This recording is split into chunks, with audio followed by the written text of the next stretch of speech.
மரியாதைக்குரிய உயர் திரு தேவராஜன் ஐயா உள்ளிட்ட, மேலும் என்னுடைய நெஞ்சிற்கினிய என்னுடைய அண்ணன் பாரதி கிருஷ்ணகுமார் அவர்கள் வீற்றிருக்கிற இந்த அவையில் பேசுவதற்கான ஒரு வாய்ப்பு எனக்கு கிடைத்தது. அந்த அடிப்படையில் இங்கே குழுமியிருக்கிற அனைவருக்கும் முதற்கண் என் வணக்கத்தை தெரிவித்துக் கொள்கிறேன். நாங்கள்லாம் பேசி பழகிறதே பாரதி கிருஷ்ணகுமார் அண்ணனை பார்த்து தான். வெறும் பேசுவதற்கு மட்டுமல்ல, கருத்தியலாகவும் அவர் எங்களுக்குள் நிறைய இறங்கி இருக்கிறார். அந்த அடிப்படையில் தான் எங்களுடைய பேச்சுக்கள் எப்போதும் அமையும். இன்றைக்கு இந்த புத்தக வெளியீட்டு விழா அடிப்படையில் ஒரு புத்தகம் எதற்காக எழுதப்படுகிறது, ஒரு படைப்பு எதற்காக படைக்கப்படுகிறது, அதனுடைய நோக்கம் என்ன அப்படிங்கிறத நம்ம தெரிஞ்சுக்க வேண்டிய தேவை இருக்கிறது. வெறுமனே ஒரு புத்தகம் வெளியிடுறோம், வாழ்த்துக்கள் சொல்கிறோம் அப்படிங்கிறதை தாண்டி ஏன் அந்த புத்தகம் வெளிவருகிறது, இந்த ஒரு கேள்வியை நம்ம உள்ளடக்கணும்னா அதற்கான பதில் என்னென்னா, ஒரு புத்தகமோ ஒரு படைப்போ உருவாவதற்கு முக்கியமான காரணம் உயரிய விழுமியங்களை இந்த சமூகத்திற்கு கொடுக்க வேண்டிய கடமை அந்த புத்தகத்திற்கு இருக்கிறது என்பதுதான். இந்த உயரிய விழுமியங்கள் அப்படின்னு ஒரு வார்த்தை சொல்கிறேன் இல்லையா, இந்த உயரிய விழுமியங்கள் அப்படின்னா அது என்ன? நீங்களாம் கல்லூரி மாணவர்கள் நிறைய பேர் உட்கார்ந்துருக்கிறீங்க, நீங்களாம் பள்ளிக்கூடத்திலே படிச்சிருப்பீங்க. நான் ஆசிரியராக இருக்கிறேன், என்னுடைய பள்ளி மாணவர் என்னிடம் படித்த மாணவர்களும் இங்கே உட்கார்ந்துருக்கிறாங்க. அவர்களிடமும் நான் நிரம்ப இதை பற்றி பேசியிருக்கிறேன். இந்த விழுமியம் சொல்கிறோமே, அந்த விழுமியம் என்ன அப்படின்னு சொன்னால் அது வேறொன்றுமல்ல, அறம், பொருள், இன்பம், வீடு. இந்த 4 பொருள்களையும் நீங்கள் கேட்டிருப்பீங்க, படிச்சிருப்பீங்க இல்லையா பள்ளிக்கூடங்களில். இது இன்னும் புரிகிற மாதிரி உங்களுக்கு சொல்லணும்னா, திருக்குறளை பார்த்தீங்கன்னா 3 பால் இருக்குன்னு உங்களுக்கு தெரியும். அறத்துப்பால், பொருட்பால். நீங்கள் தூங்கிட்டீங்களோன்னு எனக்கு பயமாக இருக்குது. பொதுவாக அந்த சேர் மட்டும் இருக்கும், இப்போ பெஞ்சு வேற போட்டு பாதி மறைஞ்சிருக்கா. நீங்கள் இங்கே தான் கவனிக்கிறீங்களா, இல்லை தூங்கிட்டு இருக்கீங்களா, அல்லது வேறு ஏதாவது முக்கியமான அசைன்மெண்ட் எழுதிட்டு இருக்கீங்களான்னு தெரியல. அதனால் இடையில கேள்வி கேட்டுக்கிறேன். திருக்குறள் 3 பொருள்களை உடையது. அறத்துப்பால், பொருட்பால், காமத்துப்பால். நம்ம அதை இன்பத்துப்பால் இப்போ மாற்றி சொல்கிற தவறு இல்லை, காமத்துப்பால். இந்த அறம், பொருள், இன்பம் சொல்கிறோம் இல்லையா, அந்த வீடுன்னு, இதுதான் விழுமியங்கள். திருக்குறள் அதற்கு ஒரு உதாரணம் சொன்னால், இலக்கியங்கள் படைக்கப்படுவதற்கான அடிப்படை காரணம் அறம், பொருள், இன்பம், வீடு, இதுதான். சரி, இது படைக்கப்படுகிறது. நான் திருக்குறளில் தானே பார்த்தேன், இதெல்லாம் சிலப்பதிகாரத்தில் படித்தேனே, இதெல்லாம் ரொம்ப பழசாக இருக்கு. இப்போ இது நாவல் மாதிரி ஒரு புத்தகம் வந்திருக்குது, புது கவிதை எழுதுறானே, போகிற போக்கில் ஒரு சின்னதாக ஒரு ஜோக் சொல்லிட்டு போகிறானே, அதுக்குள்ளெல்லாம் இந்த அறம்பொருள் இன்பம் வீடு இருக்குமான்னா, அறம்பொருள் இன்பம் வீடுங்கிற விழுமியம் இல்லைனா கூட சமகாலத்தில் அதற்கு வேறொரு பெயர் இருக்கிறது. அந்த விழுமியம் தேவை. என்ன விழுமியம்னா சமத்துவம், சகோதரத்துவம். இன்னொரு வார்த்தை உங்களுக்கு பிடிக்கும், ஆனால் நீங்கள் நினைக்கிற வார்த்தை இல்லை, ஜனநாயகம். ஆமாம், நீங்கள் நினைக்கிற ஜனநாயகம் இல்லை, இது உண்மையில் மக்களாட்சி. ஜனநாயகத்திற்கு இன்னொரு பெயர். இப்போ சமத்துவம், சகோதரத்துவம், ஜனநாயகம் என்ற விழுமியம் இருக்கக்கூடியதாக ஒரு இலக்கியம் சமகாலத்தில் படைக்கப்பட வேண்டிய தேவை இருக்கிறது. விழுமியம்ங்கிறீங்க, இலக்கியம்ங்கிறீங்க, ஜனநாயகம்ங்கிறீங்க, ஒன்றும் புரியல சார். ரொம்ப எளிமையாக ஒரு வேடிக்கையான ஒரு சம்பவத்திலிருந்து உங்களுக்கு சொல்கிறேனே, எளிமையாக புரியும். குறிப்பாக இந்த பகுதி, நம் காங்கேய பகுதி, தேங்காய் எண்ணெய், செக்கு, இது சார்ந்த பகுதியாக இருக்கிறதும் இந்த கதைக்குள்ள அதெல்லாம் இருக்கிறதுனால அது சார்ந்த வேடிக்கையாக ஒன்று சொல்கிறேன், இப்படி விழுமியம் வரும் அப்படின்னு. ஐயா தேவராஜன் ஐயா பேசும்போது சொன்னாங்க, இந்த தேங்காய்க்குள்ளே சல்ஃபர் வைக்கிற விஷயத்தெல்லாம் அவர் சொல்லலையே அப்படின்னு. அது ஒருவேளை தொழில் ரகசியங்கிறதுனால வெளியே சொல்லாமல் இருக்கணும்னு மறைச்சிட்டாரான்னு தெரியலை. இந்த நம்ம நகரத்துலலாம் பார்த்தீங்கன்னா இங்கே பெரிய பெரிய ஆலைகள் இருக்குது. சல்ஃபர் இல்லாத தூய தேங்காய் எண்ணெயை பயன்படுத்தணும்னு ஒரு விழிப்புணர்வு இருக்குல்ல, அதுக்காக என்ன பண்ணாங்கன்னா சுத்தமான செக்கில் ஆட்டின நல்ல எண்ணெய் அப்படின்னு சொல்லி கடைகள்லாம் இருக்கும், பார்த்துருக்கீங்களா? அதை அவங்களுக்கு சொல்கிறதுக்காக என்ன பண்ணுவாங்கன்னா, முன்னாடி கடை இருக்கும், பின்னாடியே செக்கு வச்சு ஆட்டிகிட்டுலாம் இருப்பாங்க. அங்கேயே தயாரிக்கப்பட்டு இங்கே கொடுக்கப்பட்ட எண்ணெய் அப்படின்னு காட்டுறதுக்கு அப்படி ஒரு கடை. இந்த கடையில் ஒரு ஆள் உட்கார்ந்துருக்கிறார், வியாபாரம் செய்கிறார். பின்னாடி செக்கு போட்டிருக்கிறார், மாட்டை வச்சு செக்காற்ற அந்த செக்கு வச்சிருக்கிறார். ஒருத்தர் கடைக்கு போகிறார், எண்ணெய் வாங்குறதுக்காக போகிறார். போய் அவர்கிட்ட கேட்குறார், ஐயா 1 லிட்டர் தேங்காய் எண்ணெய் வேணும்னு போய் நின்று கேட்க போகும்போது ஐயான்னு கூப்பிட்றார். அவர் கூட திரும்பிக்கிட்டே அப்படி பார்த்துட்டே அப்படி சொல்லிக்கிட்டே என்ன வேணும் அப்படின்னு கேட்குறார். ஒரு என்னடா நம்மளை பார்த்து சொல்லிட்டே கேட்குறாரே, எனக்கு தேங்காய் எண்ணெய் 1 லிட்டர் வேணும். அப்படியா அப்படின்னு பின்னாடி திரும்பி 1 லிட்டர் பாக்கெட் எடுத்து வச்சுக்கிட்டே அப்படின்னு சொல்கிறார். அவர் எவ்வளவுங்கன்னு கேட்குறார். இவர் திரும்பவும் சொல்லிக்கிட்டே 400 450. இவர் ஒரு 500 எடுத்து கொடுக்குறார். அவர் கல்லாவில் போட்டு மீதி சில்லறை எடுத்து கொடுக்கும்போது திரும்பவும் அப்படின்ட்டு கொடுக்குறார். இவருக்கு போனவருக்கு ரொம்ப நேரமாக என்னடா நம்மளை பார்த்து இப்படி இருக்காரே, இவர் நம்மளை கிண்டல் அடிக்கிறாரா, இல்லை இவருக்கு இயல்பாக சில பேருக்கு அந்த பழக்கம் இருக்கும் இல்லையா, அப்படி இருக்கான்னு இவருக்கு தெரிஞ்சுக்கணும்னு ரொம்ப ஆசைப்பட்டு அவர்கிட்ட கேட்குறார். ஐயா தப்பாக நினச்சிக்காதீங்க, நான் வந்ததுலேருந்து இடையில நீங்கள் திடீர்னு சொல்கிறீங்களே, ஏன்னு நான் தெரிஞ்சுக்கலாமா? சொல்கிறேன். இதில் தப்பாக நினைக்கிறதுக்கு என்னங்க இருக்குது? ஒன்றும் இல்லை, நான் அந்த பின்னாடி செக்கு வச்சுருக்கிறேன். செக்கை மாடு போட்டு ஆட்டிக்கிட்டு இருக்கிறேன். அந்த மாட்டு கழுத்தில் ஒரு மணி மாட்டியிருக்கிறேன். இந்த மாடு என்ன பண்ணும்னா சுற்றிக்கிட்டே இருக்குது. அது நின்றுச்சுன்னா மணி ஆடுற சத்து நின்றும். உடனே நான் இங்கேருந்து அப்படி சொன்னால் அது உடனே சுற்றும். எப்பெல்லாம் மணி ஆடுற சத்தம் நிற்கிதோ அப்பெல்லாம் நான் இங்கேருந்து அப்படி சொல்லுவேன், அது நடக்குதுங்க. வந்தவர் ஓ சரி, இன்னைக்கு இன்னொரு சந்தேகம்னு கேட்குறாரு. சொல்லுங்க.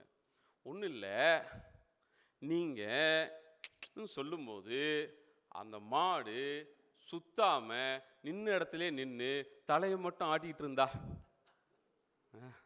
உங்களுக்கு எப்படி தெரியும் அப்படின்னு இவர் கேட்டார். கடைக்காரர் சொன்னார்,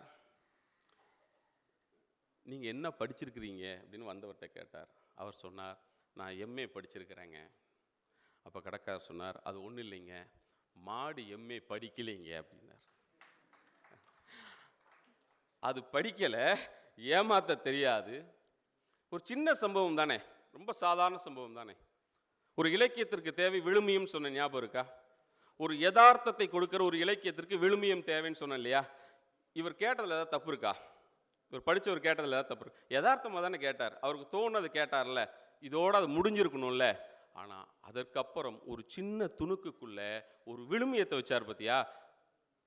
இந்த ஏமாத்துற வேலையை மாடு கூட செய்யாது, படித்தவன் நீ செய்யலாமான்னு ஒரு கேள்வி இருக்குல்ல, இதுதான் விழுமியம், இதுதான் இலக்கியத்திற்கு தேவை.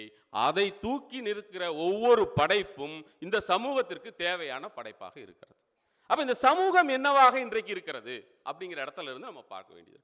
அதுக்கப்புறம் தான் நான் அடையாளம் புத்தகத்துக்குள்ளே போறேன். இந்த சமூகம் என்னவாக இருக்கிறது? இன்றைக்கு யதார்த்தமான ஒரு சமூகத்தை பற்றி நாம் பேசணும்னா உங்களுக்கு எல்லாம் தெரியும், 3 விஷயம் கண்டிப்பாக இந்த சமூகத்தில் பதிவு செய்யப்படக்கூடிய ஒன்றாக இருக்கிறது. ஒன்று, இந்த 3ஐ நான் பின்னாடி திருப்பி கேட்பேன், கேள்வி கேட்பேன். நான் ஸ்கூல் வாத்தியாருங்கிறனால இடையில கேட்பேன், நல்லா ஞாபகம் வச்சுட்டு எனக்கு கரெக்டாக சொல்லணும் என்ன பாயிண்ட் அப்படின்னு சொல்லிட்டு புத்தகத்தை பற்றி பேசும்போது இந்த 3ஐ நான் கேட்பேன். சாதிய சமத்துவமின்மை அப்படின்னா என்னன்னு உங்களுக்கு தெரியும், நான் விளக்கணுமா? இல்லை இல்லையா? சாதிய சமத்துவம் இல்லை, சாதிய ஏற்றத்தாழ்வு இந்த சமூகத்தில் இருக்கு. சரி, 2வது பாயிண்ட், பாலின சமத்துவம் இந்த சமூகத்தில் இல்லை.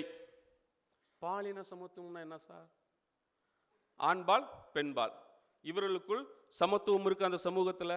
ஒரு சாதாரண டிவியில் ஓடுற விளம்பரம் கூட பாருங்களேன், இந்த வெளியே வாசலில் பால் பாக்கெட்டும் பேப்பரையும் போட்டுட்டு போவாங்க. அந்த வீட்டில் இருக்கிற சின்ன பையன் குடுகுடுன்னு ஓடி போய் பேப்பர் ஒரு கையில் எடுப்பான், பால் பாக்கெட் ஒரு கையில் எடுப்பான், நேராக வீட்டுக்குள்ளே ஓடுவான். ஓடி போய் பேப்பரை யார்கிட்ட கொடுப்பான்? சத்தமாக, அது பெண்கள் தான் சொல்லணும். பால் பாக்கெட்டை யார்கிட்ட கொண்டு போய் கொடுப்பான்? ஏன் அதை மாற்றி கொடுக்கலாமா இல்லையா? அப்பா படிப்பார், அம்மா வீட்டு வேலை செய்கிறதுக்கு தான் அப்படின்னா இதுதான் பாலின சமத்துவம் இன்மை. புரியுதா? சாதிய சமத்துவமின்மை இந்த சமூகத்தில் இருக்கிறது, பாலின சமத்துவமின்மை இந்த சமூகத்தில் இருக்கிறது. 3வது ரொம்ப முக்கியமானது உழைப்பு சுரண்டல் அப்படிங்கிற ஒரு வார்த்தை. இது கேள்விப்பட்டிருக்கீங்களா? இந்த 3ஐ ஞாபகம் வச்சுக்கோங்க, புத்தகத்தை பற்றி பேசும்போது நான் கேட்பேன். இது இந்த சமூகத்தில் யதார்த்தமாக இருக்குது, இந்த சமூகத்தில் இப்படி தான் இருக்குது, அதில் ஒரு தப்பு இல்லை, இது இப்படி தான் இங்கே இருக்குது பார்க்குறோம் நம்ம. சரி, அப்போ ஒரு புத்தகம் எழுதும்போது இங்கே இது இப்படித்தான் இருக்குதுங்கிறத பதிவு செய்ய வேண்டிய தேவை இருக்கு இல்லையா? பதிவு செய்யணும்ல. ஆமாங்க, என் சமூகத்தை அந்த அந்த எம்ஏ படித்தவர் கேட்டார்ல, ஏன் மாடு நின்றுக்கிட்டே ஆட்டினா என்ன, அவர் அது யதார்த்தமாக கேட்குறார். அதுதான் சமத்துவம், அதுதான் இன்றைக்கு சூழல். அதை கேட்டுட்டார். அப்படி இந்த சமூகத்தில் இந்த மூன்றும் இருக்கிறது என்றால் அதை ஒரு புத்தகம் பதிவு செய்ய வேண்டுமா வேண்டாமானா பதிவு செய்ய வேண்டும். இந்த மூணையும் பதிவு செய்யணும். அடையாள புத்தகம் இந்த மூன்றையும் பதிவு செய்திருக்கிறதா அப்படின்னா பதிவு செய்திருக்கிறது. சாதிய சமத்துவமின்மையை பதிவு செய்திருக்கிறது, பாலின சமத்துவத்தை பதிவு செய்திருக்கிறது, உழைப்பு சுரண்டலை பதிவு செய்திருக்கிறது. எப்படி சார்? எனக்கு முன்னாடி பேசினவங்களாம் எனக்கு ஒரு வேலையை கொஞ்சம் சுலபமாக்குனது அந்த கதையை பற்றி உங்கள்கிட்ட சொன்னது. நான் ஒன்லைனில் சொல்லிடுறேன். சொல்லிட்டா ரொம்ப எளிமையாக அந்த மூணையும் உங்களுக்கு சொல்லிட்டு போயிடும். அண்ணன் தம்பி, அண்ணன் தம்பியை ரொம்ப நாள் வேலை வாங்கிட்டு ஒரு கட்டத்தில் போடான்னு பிரித்து விட்டுறாரு. கிட்டத்தட்ட ஏமாற்றி விட்ட நிலைமை. அண்ணன் தனியாக இருக்கிறார். தம்பி வெளியே வந்து ரொம்ப மன உளைச்சலாகி கஷ்டப்பட்டு திரும்ப தொழிலில் நம்ம தனியாக நின்று ஜெயிக்க முடியுமான்னு ஒரு போராட்டத்தை வாழ்க்கையாக நடத்துகிறார். கடைசியில் ஜெயிச்சாரா இல்லையாங்கிறத நீங்கள் வெண்திரையில் காண்க அப்படிங்கிற மாதிரி இந்த புத்தகத்தில் பார்க்கலாம். ஆனால் நிறைய பேர் உங்களுக்கு கிளைமாக்ஸ் சொல்லிட்டாங்க. இருந்தாலும் அதுக்குள்ளே எப்படி ஜெயிச்சார் அப்படிங்கிறத நீங்கள் தேடி படிக்கலாம் இல்லையா? அதற்காக கண்டிப்பாக அந்த புத்தகத்தை படிங்க. தம்பி ஜெயிக்கிறார் இப்படி வச்சுப்போம். இதுதான் கதை, ஒன்லைன் முடிஞ்சு போச்சு. இந்த கதைக்குள் சமூகத்தினுடைய யதார்த்தம் இதெல்லாம் இருக்கு. ஒரு சம்பவம் முதல் இதுக்கு வரேன், சாதிய சமத்துவமின்மைக்கு. இந்த கதையில் ஒரு காட்சி வரும். ஒரு குடியான சமூகத்தை சேர்ந்தவர் இல்லையா? அவரும் ஒரு இடைச்சாதி சமூகத்தை சேர்ந்தவர். அவரும் ஒரு டீ கடைக்கு டீ குடிக்க போகிறாங்க. பதிவு செய்கிறார். நான் சொன்னது சமூக யதார்த்தத்தை பதிவு செய்யணும். ஒரு இலக்கியம் பதிவு செய்கிறார். எப்படி பதிவு செய்கிறார்? அந்த கடைக்கு போனால் குடியான சமூகத்தை சேர்ந்தவர் டீ கடையில் பெஞ்சில் உட்காந்து டீ குடிக்கிறார். கூட வந்த இடைசாதிக்காரர் எங்கே உட்காந்து டீ குடிக்கிறார்னா கீழே உட்காந்து டீ குடிக்கிறார். இந்த சமூகத்தில் இந்த சாதிய சமத்துவமின்மை நிலவிருக்குல்ல, அதை பதிவு செய்யணும்ல, செஞ்சிட்டார்.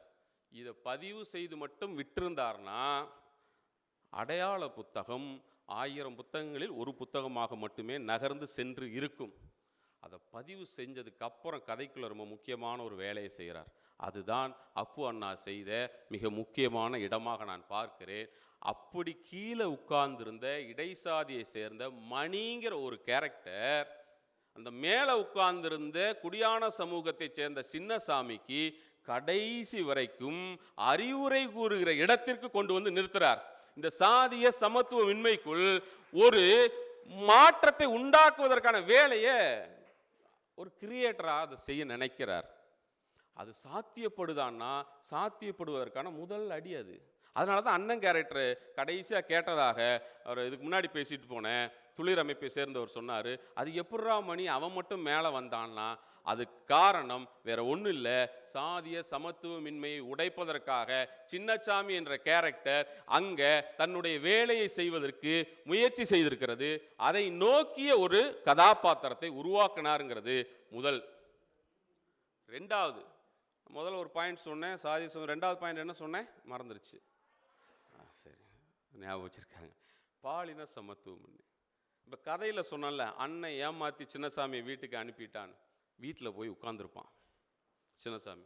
ரொம்ப வருத்தம், அழுதுகிட்டே இருப்பான். அவன் எப்படி தான் அப்படி அழுவான்னு தெரியல. ஒரு நாள் முழுக்க அழுதுகிட்டே இருப்பான். நம்ம ஊரில் இந்த ஆம்பளைங்க அழுதா உடனே ஒரு டைலாக் ஒன்று உண்டு. என்ன டைலாக்கு? ஆம்பளையாக இருந்துட்டு அழலாமான். பாரதி கிருஷ்ணகுமார் அண்ணா அழகாக சொல்லுவார். அண்ணா எனக்காக நீங்கள் பேசும்போது அதை ஒரு தடவை சொல்லணும்னு நான் ஆசைப்படுறேன். இந்த உலகத்தில் சமுத்திரத்தில் காலடி படாமல் ஒரு மனிதன் வாழ்ந்து இறந்திருக்கக்கூடும். கண்ணீர் துளியை சந்திக்காமல் எந்த மனிதனும் வாழ்ந்திருக்க முடியாது என்பது அவருடைய குரல்ல கேட்கணும்னு எனக்கு ரொம்ப ஆசையா இருக்கும்.